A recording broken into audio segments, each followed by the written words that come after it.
नमस्कार। मैं विवेक विराट मुदगल ज्योतिषाचार्य अपने YouTube चैनल जगदम्बा ज्योतिष में आप सबका स्वागत करता हूं।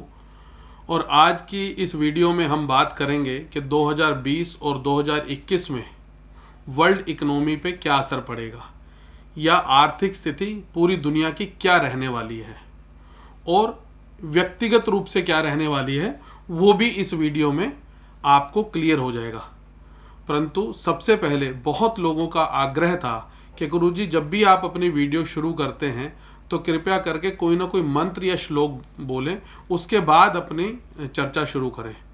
तो शुरुआत करते हैं मंगलाचरण से। ओम सर्वे भवन्तु सुखिनः, सर्वे सन्तु निरामया, सर्वे भद्राणि पश्यन्तु, माँ कश्चित् दुःखभाग् भवेत्। ओम शांति शांति शांति। और दूसरी बात, कोरोना वायरस से बचने के लिए कृपया घरों में रहें। कोरोना वायरस को समाप्त करने के लिए आपसे हाथ जोड़कर विनती है कि कृपया घरों में ही रहें। और एक बात, अगर वीडियो पसंद आती है तो लाइक ज़रूर करें, शेयर करें, सब्सक्राइब करें और बेल आइकन का बटन दबाना तो बिल्कुल भी मत भूलें। अब बात करते हैं वर्ल्ड इकोनॉमी की, यानी कि आर्थिक स्थिति की। इसका ज्योतिषीय आधार क्या है, ज्योतिषीय गणना क्या कहती है कि 2020 और 2021 में आर्थिक स्थिति क्या रहेगी। तो ज्योतिष के आधार पर हमको ज्योतिष को समझना होगा उस काल पुरुष की कुंडली को, जब से यह वर्ष प्रारंभ हुआ।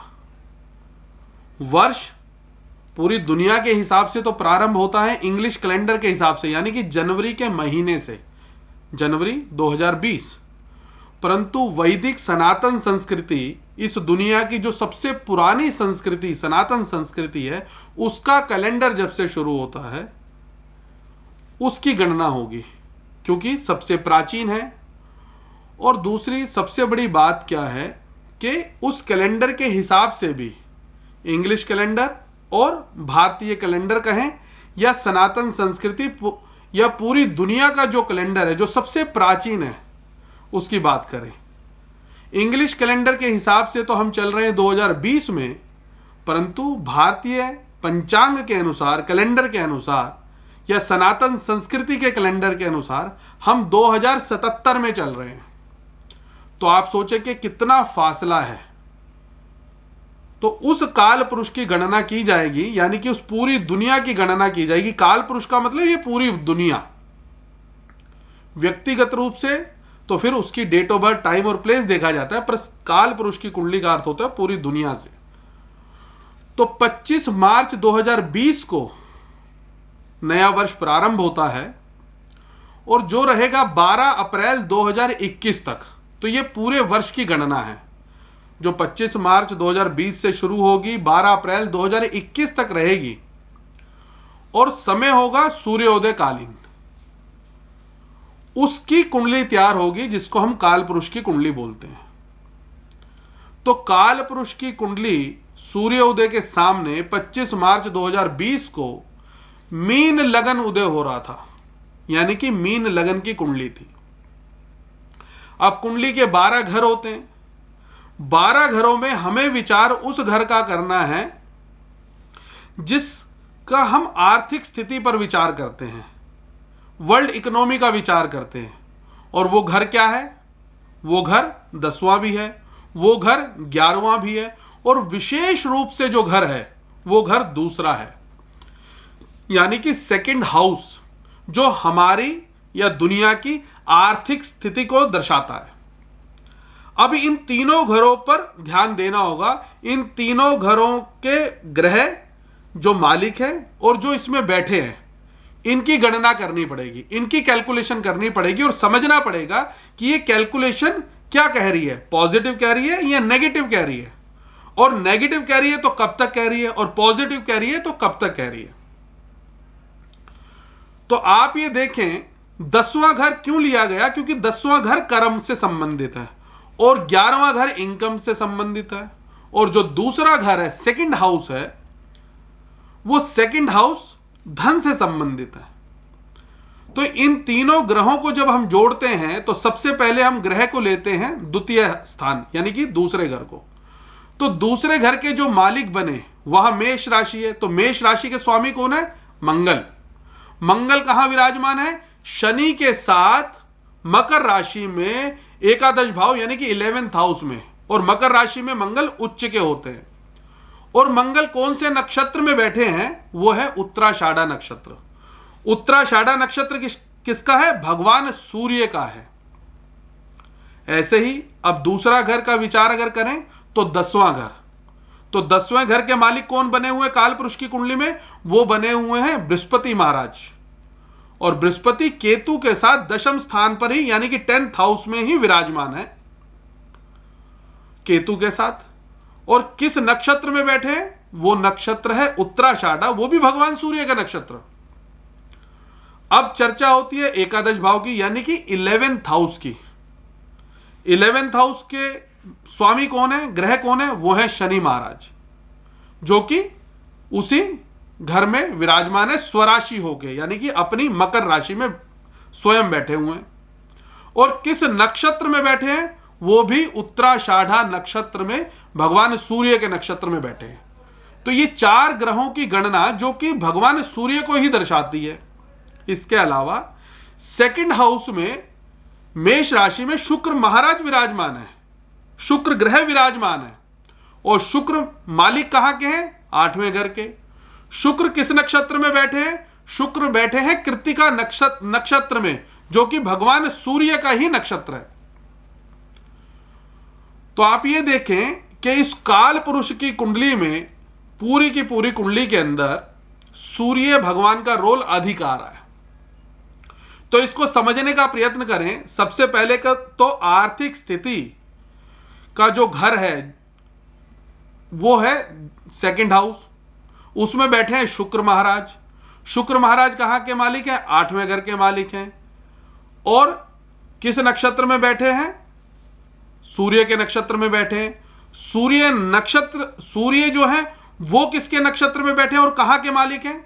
सूर्य बैठे हैं शनि के नक्षत्र में, उत्तर भाद्रपद। तो शनि के नक्षत्र में भगवान सूर्य विराजमान है और वो है 6ठे घर के मालिक काल पुरुष की इस कुंडली में। काल पुरुष की कुंडली में अगर गणना की जाए, क्योंकि मीन लगन की कुंडली है, तो मीन लगन 12, 1, 2, 3, 4, 5 यानी कि सिंह राशि आई 6ठे घर में। और बैठे हुए वो कहां है? लग्न में बैठे हुए हैं, मीन राशि में। तो जब लग्न में बैठे हुए हैं और मालिक कहां के? 6ठे घर के, 6th हाउस के। तो 6th हाउस का लॉर्ड लग्न में बैठ गया। अगर 6th हाउस से हम गणना करें भगवान सूर्य की, 5, 6, 7, 8, 9, 10, 11, 12 मीन राशि में बैठे हैं, अपने घर से 8वें घर में बैठे हैं। तो यहां संबंध किसका बन गया? 6ठे और 8वें घर का। तो जब 6ठे और 8वें घर का संबंध बनेगा और भगवान सूर्य भी 6ठे और 8वें घर से संबंध बना रहे हैं, और दूसरा घर जो 2nd हाउस आर्थिक स्थिति का है वहां 8वें घर का मालिक बैठा हुआ है और वो भी सूर्य के नक्षत्र में बैठा हुआ है, तो कहीं ना कहीं इसका अर्थ यह है कि जो ये पूरी की पूरी आर्थिक स्थिति हमें दिख रही है, जो कर्म दिख रहा है, कर्म के जो मालिक गुरु महाराज है, वो गुरु महाराज जहां बैठे हुए हैं, वो जो स्थिति दर्शाती है वो ये दर्शाती है कि कहीं ना कहीं इस समय कर्म डाउन होगा, जो कि हम देख रहे हैं। क्योंकि ये जो डेट है ये 25 मार्च 2020 की है। तो 25 मार्च 2020 से लेके अब तक 1 महीने का समय हो चुका है। इस 1 महीने में हमने देखा कि आर्थिक स्थिति क्या है, कर्म क्या है और इनकम क्या है, क्योंकि 11वां जो घर है वो इनकम दर्शाता है। तो कर्म 0 हो गया, इनकम 0 हो गई, क्योंकि उनका संबंध 6ठे और 8वें घर से बन रहा है। 6ठे घर से हम क्या विचार करते हैं? रोग, कर्जा और शत्रुओं का। 8वें घर से हम क्या विचार करते हैं? मृत्यु का। तो जब 8वें घर से मृत्यु का विचार करते हैं, आयु का विचार करते हैं और इसके साथ साथ अचानक समस्याओं का विचार करते हैं और शमशान का विचार करते हैं, आकस्मिक नुकसान का विचार करते हैं, ऐसी बहुत सारी आपदाओं का विचार 8वें घर से किया जाता है। तो दूसरा घर, 10वां घर और 11वां घर यानी कि सेकंड हाउस, 10th हाउस और 11th हाउस, तीनों के तीनों हाउस भगवान सूर्य से संबंध बना रहे हैं और भगवान सूर्य छठे घर के मालिक बने हुए हैं, यानी कि रोग, कर्जा और शत्रु बढ़ेंगे। जब कोई किसी से पैसा मांगेगा अपना और पैसा है नहीं क्योंकि इनकम नहीं हो रही है तो शत्रुता होगी। रोग 25 मार्च के बाद कितना बढ़ गया ये हम स्वयं देख ही रहे हैं। और अब अपना स्वयं का काम करना है उसके लिए कर्जा करना पड़ रहा है, या स्वयं का कोई और काम करना है, घर गृहस्थी को चलाना है, उसके लिए कर्जा करना पड़ रहा है, क्योंकि इनकम भी जीरो, कर्म क्षेत्र भी जीरो और आर्थिक स्थिति जो बैंक बैलेंस था वो भी लॉकडाउन की वजह से, इस कोरोना वायरस की वजह से बिल्कुल समाप्त हो चुका है। क्योंकि घर में बैठे हुए काम कुछ कर नहीं पा रहे हैं तो धीरे धीरे जो जमा पूंजी है वो समाप्त होती जा रही है। तो इसका अर्थ यह हुआ कि कहीं ना कहीं ये जो पूरे का पूरा वर्ष है जो 25 मार्च 2020 से प्रारंभ होता है 12 अप्रैल 2021 तक रहेगा, इसमें जो आर्थिक दृष्टिकोण है, वर्ल्ड इकोनॉमी है, वो कहीं ना कहीं डूब जाएगी, जो कि इस एक महीने में दिख चुका है। ये आर्थिक स्थिति पनप नहीं सकती 12 अप्रैल 2021 तक। सरवाइव कर सकते हैं, सरवाइव करेगा कौन, इस बात पे भी सोचने का समय है। जो त्यागी होगा, जो तपस्वी होगा, जो साधक होगा, जो धैर्यवान होगा, जो सहनशील होगा, जो कम खर्चे में अपने घर को, अपने परिवार को और अपने ऑफिस को, अपने व्यापार को चला पाएगा, वो ही कामयाब हो पाएगा, यानी कि इस वर्ष को निकाल पाएगा। अन्यथा जो भी इस समय पर व्यापार में पैसा लगाएगा, किसी विशेष जगह पे पैसा लगाएगा, इन्वेस्टमेंट करेगा और कहीं ना कहीं अगर पैसा जेब में नहीं है कर्जा करके करेगा, तो इसका मतलब उसके डूबने के चांस ज्यादा हैं, क्योंकि पूरी की पूरी काल पुरुष की कुंडली में छठे और 8वें घर का संबंध अधिक बनता है। अब मैं अपनी वाणी को विराम देता हूं। आपको मेरी वीडियो पसंद आती है तो अवश्य लाइक करें, शेयर करें, सब्सक्राइब करें और बेल आइकन का बटन दबाना तो बिल्कुल ना भूलें। नमस्कार।